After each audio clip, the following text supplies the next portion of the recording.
Shalom Israel. Before I start, I want to give all glory, honor, and praises to Yahweh, for Hashem, Yahushai, Maharaka, Kadash. Double honors to the elders and apostles in Israel who rule and teach well, to the Akim on the highways and byways and those pushing this word in truth, sincerity, to the brothers and sisters in the truth. Now, I came across a lesson, and what the teacher in the lesson, the elder in the lesson, asked those that was listening is name some of the future trials and tribulation that we will face. Now, a brother stood up and, he named certain things, and then the elder said, what's some of the economic situations that we may face? And the brother said, well, you taught us that the chip don't make you sin. And that's what I want to touch on. The chip, it says the chip don't make you sin. Now, we know that sin is a transgression of the law. But also, if the Most High tells us to do something and we don't do it, that is also sin. So I just want to quickly bring out a precept just to clarify what I'm saying. Yeah. 1 Samuel 15. Now, when you read 1 Samuel 15, the Most High tells Saul to go and destroy Amalek. And what does Saul do? It says in verse 15, but Saul and the people spared Agag and the best of the sheep and of the oxen and of the fatlings and the lambs and all that was good, and would not utterly destroy them.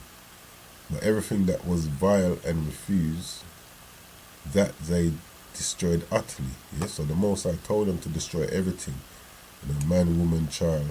Let me quickly find that. Verse 3, 1 Samuel 15:3. Now go and smite Amalek and utterly destroy all that they have, and spare them not, but slay both man and woman, infant and suckling, ox and sheep, camel and ass. So we just read that King Saul didn't do that. So, Samuel pulled him up about it. And this is what King Saul says. 1 Samuel 15:24. And Saul said unto Samuel, I have sinned. Why? For I have transgressed the commandment of the Lord and thy words, because I feared the people and obeyed their voice. So, yes, we know that sin is a transgression of the law, but if the Most High tells you to do something or not do it, and you do contrary to what he says, that is also sin.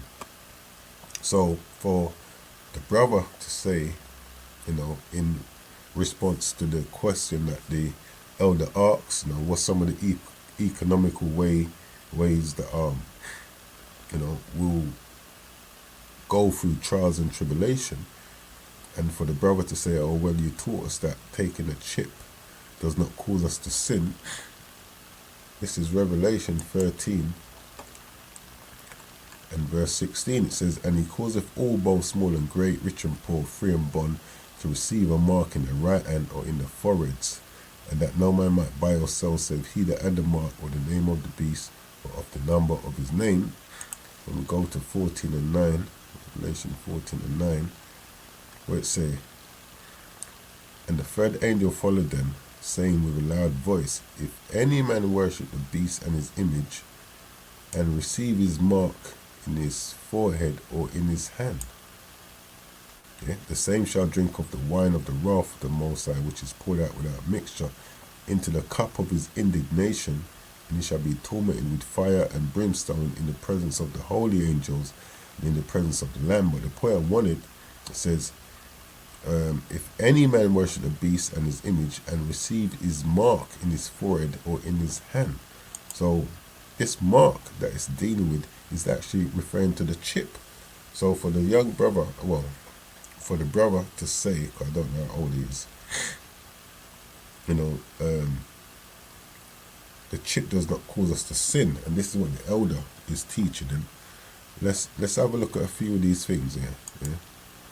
So this is a video called Microchip Implants for Payment Becoming Reality. And this is where the sin of joint come in. I just read 1 Samuel 15. So let me bring this precept out before I go to that video. This is Isaiah 13 and 13. 13 and 14. And it shall be as a chased roe, and as a sheep that no man taketh up. They shall every man turn to his own people, and flee every one into his own land. Here's my point. Everyone that is found shall be thrust through, here it is, and everyone that is joined unto them shall fall by the sword. So if you're joining onto these other nations, meaning taking part in their ways, yeah, which the Most High told us not to do, which would be to receive his mark, yeah, that RFID microchip, then you're actually sinning. You're going against the commandment, as King Saul said in 1 Samuel 15:24. And Saul said unto Samuel, I have sinned, for I have transgressed the commandment of the Lord. And his commandment was to destroy Amalek, man, woman, child, and animal. So on and so forth, which he didn't do. So we being told not to take that mark. Oops, lucky. We being told not to take that mark, yeah, and receive his mark in his forehead or in his hand. The same shall drink of the wine, the wrath of the Most High. This is something we shouldn't do. So let's see how us disobeying this command here by the Most High is dealing with the microchip. You know, this is microchip implants for payment become reality. Now watch this. Listen to this. Instead of carrying your wallet in your back pocket or your purse, a tech company wants you to keep it under your skin. All right, so let's explain here. Wallet Oh, More is and this video here is 8 months old. selling microchips implanted in your hand as an alternate payment. Could this be the future? Maybe. Once you set up your card info in the company's app, look at this. It says payments could be as easy as swiping your hand over a card reader. Right now, chips are not sold in the U.S. Right? So this is not difficult to understand. Now, part of that system would be, you know, which China has, is a social credit system. So I just want to quickly read up on that. Is they do make an error in this. I think the error is intentional because they're not trying to give away anything that would link the mark with what they're dealing with. So China's social credit system there says the social credit system is a national credit rating and blacklist being developed by the government of the People's Republic of China. So the social credit initiative calls for the establishment of a record system so that businesses, individuals and government institutions can be tracked and evaluated for trustworthiness. There are multiple different forms of social credit system being experimented with, while the national regulatory method is based on blacklisting and whitelisting. So the program is mainly focused on businesses and is very fragmented, contrary to the popular misconception that it is focused on individuals and is a centralized system. And this is the error here where it says the program is mainly focused on businesses. That's incorrect. It's focusing on individuals. Businesses will be a part of that. And I'm going to show you. Now this clip here. Oh, this. Yeah, I'm going to play this and then I'll play another clip just to show that it's actually dealing or focusing on individuals. Yeah, this video is by Council Free. It says Jordan Peterson about digital ID and social credit system. Let's have a listen to this. Do you think what we did during COVID could usher in our version of a social credit system? Oh, yes, definitely. Yeah, that's And that it would- highly probable. And that it will be accepted by many people because, again, that They wouldn't even notice. yearning for safety. And this video here is 3 weeks ago, not that old. They won't notice it. Yeah. You can't believe how much people don't know these things. When I went to the UK, I talked to some people from the House of Lords, this is within the last 6 months, the most astute of the people sitting in the House of Lords had only become aware of the woke movement in the last 18 months. Oh yes, you just can't believe how much this is not on people's radar. Not someone like you can't believe Yeah, that. that it's not on people's radar. Even some brothers, and sisters that's in the truth, it is still not on their radar. As much as we may be telling you what the MOTB is, and how they're laying the foundations for it to come about, it's still not on your radar. Not at all, because it's on your radar all the time. That's not, you live in a world that's on the cutting edge of this sort of thing.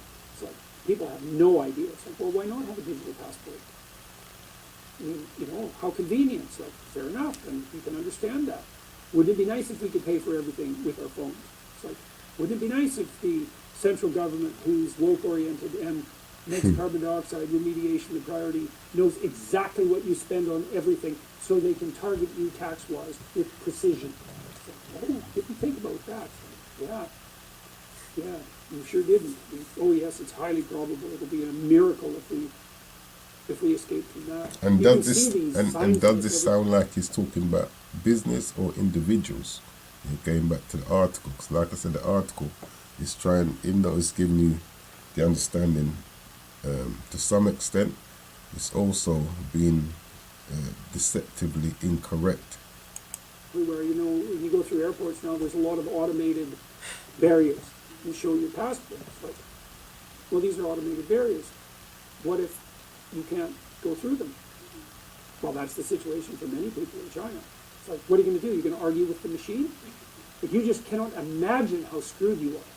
It's way worse than anything Kafka ever imagined. Because at least with Kafka, there was bureaucrats.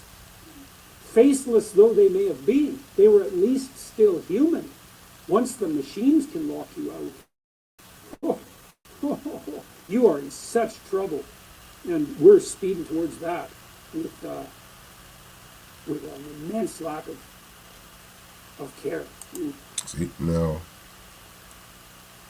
like I said in this article, the social credit system is a national credit rating and blacklist being developed by the government of the People's Republic of China. So let's look at their social credit system, and you'll see that it's mainly, I'm saying businesses might not be incorporated into this, but it's also dealing with individuals. Yeah, so watch this. I won't play all of this. Played this before, but playing it again.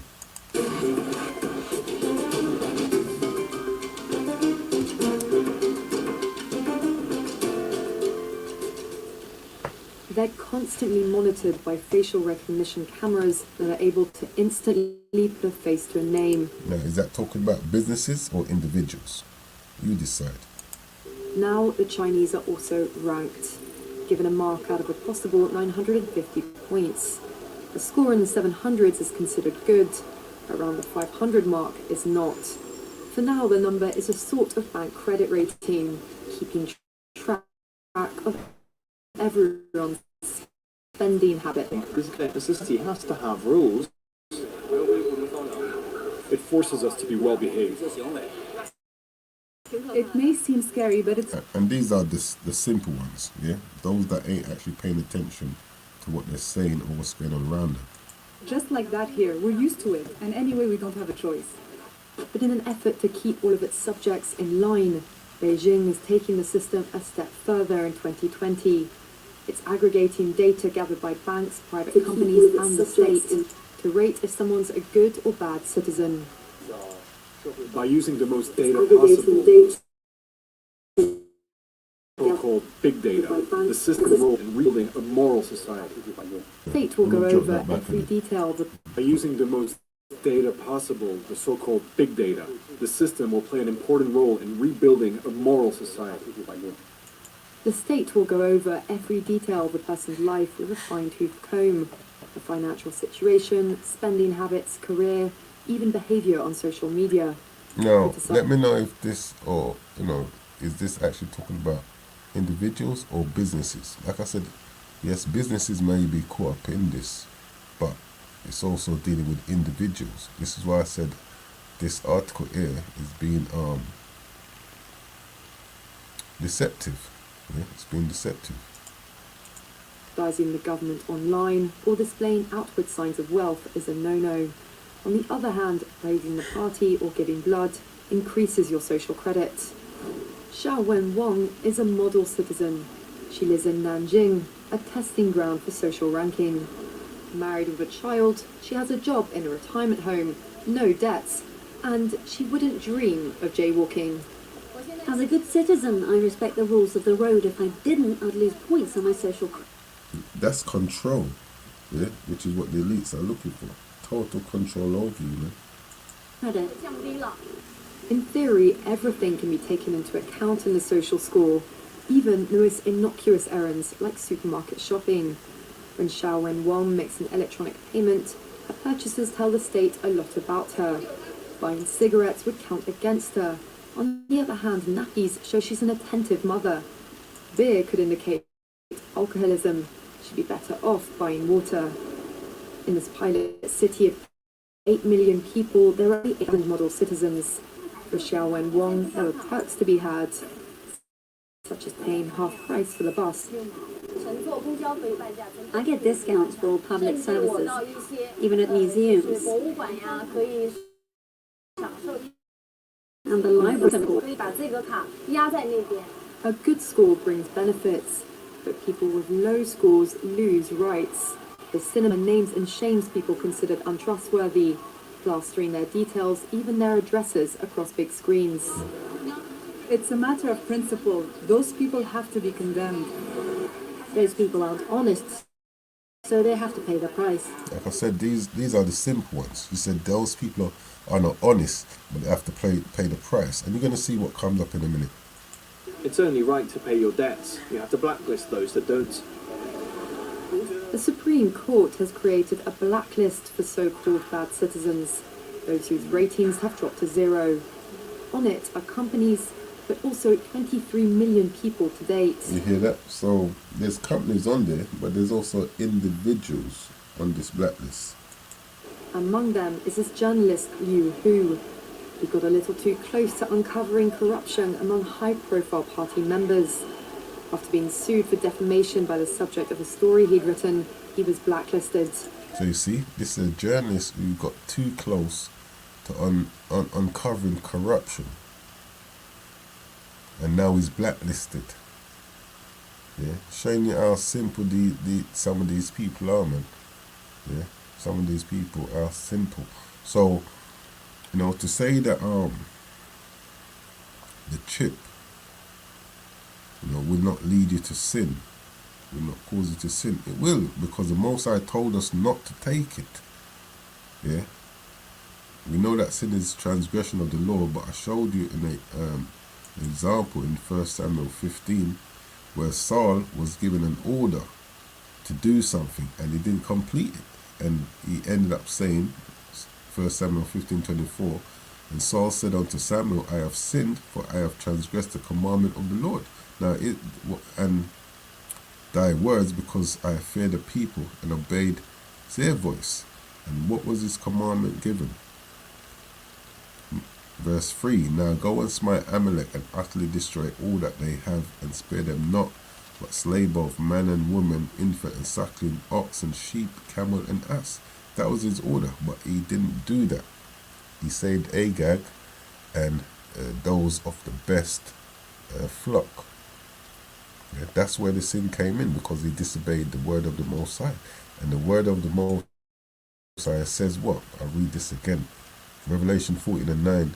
And the third angel followed them, saying with a loud voice, if any man worship the beast and his image, and receive his mark, which is that RFID chip, in his forehead or in his hand, the same shall drink of the wine of the wrath of the Most High, which is poured out without mixture into the cup of his indignation. And he shall be tormented with fire and brimstone in the presence of the holy angels and in the presence of the Lamb. Yeah, so the commandment that we are given is not to receive that mark, not to take that chip. So you taking it, you will be sinning, because the Most High told you not to. Yeah. So with that, I'm going to close out and give all glory, honor, and praises to Yahweh, Ba'ashem, Yahushai, Mahar Bakar Kadash, Kwame Sha'ala.